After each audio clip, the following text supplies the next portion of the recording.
सबसे अच्छा लगता कि 3 पीढ़ियों के श्रोता बैठे, बड़े बुजुर्ग जो है वो बैठे हुए हैं, बच्चे, ये छोटे छोटे बच्चे ये भी कविता सुन रहे। अब बच्चे पुराने श्रोताओं से ज्यादा होशियार हो गए। हमने एक बच्चे को बुलाया, हमने कहा बेटा तुम्हारा क्या नाम है? बोला टिंकू।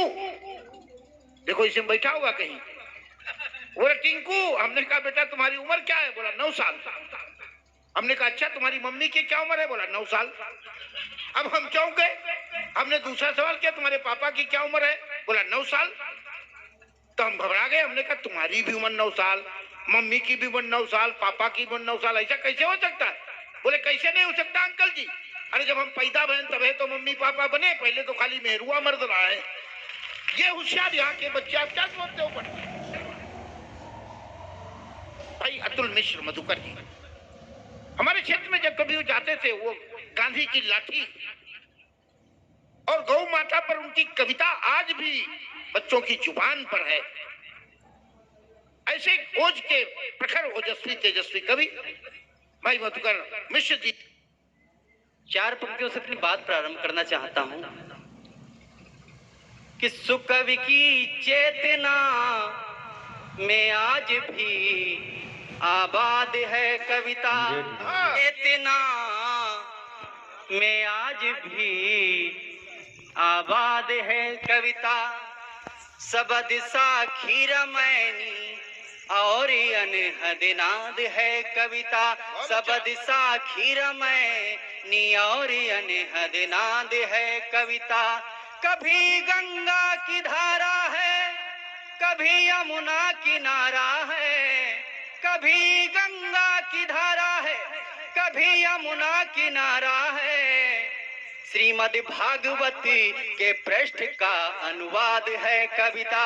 श्रीमद् भागवती बहुत अच्छा, बहुत अच्छा। पृष्ठ का अनुवाद है कविता। श्रीमद् भागवती के पृष्ठ अनुवाद है कविता। सुकवि की चेतना में आज भी।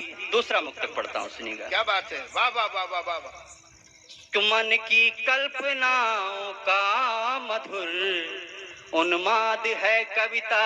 सुमन की कल्पनाओं का मधुर उन्माद है कविता।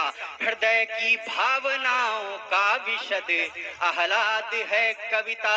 हृदय की भावनाओं का विशद आह्लाद है कविता। कभी तुलसी की चौपाई सोरठा छंद दोहा है। कभी तुलसी की चौपाई सोरठा छंद दोहा है। कभी श्री राम का हनुमान से संवाद है कविता। वाह वाह वाह वाह वाह। हनुमान से संवाद है कविता। कि मधुकर मिश्र जी के स्वर में जिंदाबाद है कविता। पंक्तियां पढ़ना चाहता हूं। आपको विश्व में जो भी राष्ट्र धनवान लगता हो या जिस राष्ट्र संस्कृति में श्रेष्ठ लगता हो, एक पलड़े पे आप उस राष्ट्र को रख दीजिए या पूरे विश्व की संस्कृति को एक पलड़े पे रख दीजिए। दूसरे पलड़े में कुछ चीजें गिना रहा हूँ, वो रख दीजिए।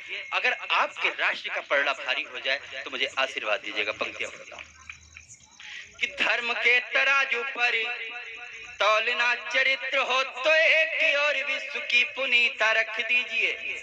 और अगली पंक्ति में आपकी तालियां उठे कि धर्म के तराजू पर तौलना चरित्र हो तो एक और विश्व की पुनीता रख दीजिए। एक ही चरित्र मित्र तौल देगा सारे नाम, भारत का एक नाम सीता रख दीजिए। वाह वाह, क्या बात। एक ही चरित्र मित्र तौल देगा सारे नाम, भारत का एक नाम सीता रख दीजिए। कि तौलने हो धर्म ग्रंथ बाइबिल या कुरान या कि कोई ग्रंथ मन मीता रख दीजिए। और अगली पंक्ति में आपके कोई सदन खाली साधन का कोई हाथ ना रहे। पंक्तियां पढ़ता हूँ कि तौलने हो धर्म ग्रंथ बाइबिल या कुरान या कि कोई ग्रंथ मन मीता रख दीजिए। या कि कोई ग्रंथ मन मीता रख दीजिए। छोटी सी किताब तौल देगी दुनिया का ज्ञान, पलड़े में एक और गीता रख दीजिए। जय हो, जय हो। क्या बात है, क्या बात है भाई, वाह जी,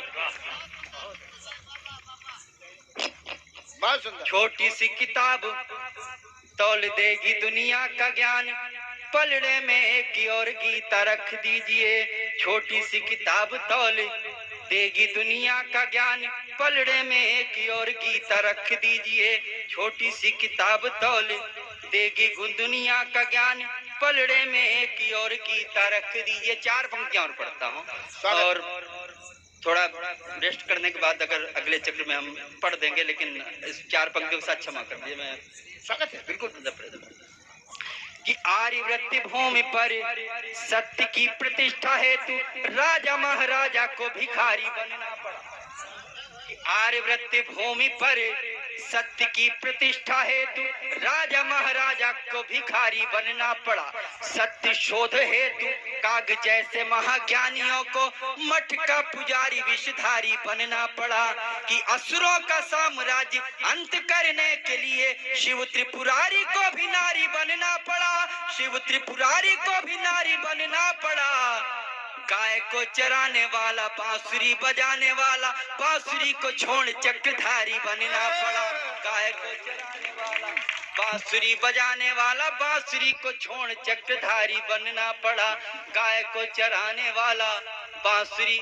बहुत बहुत धन्यवाद, बहुत आभार।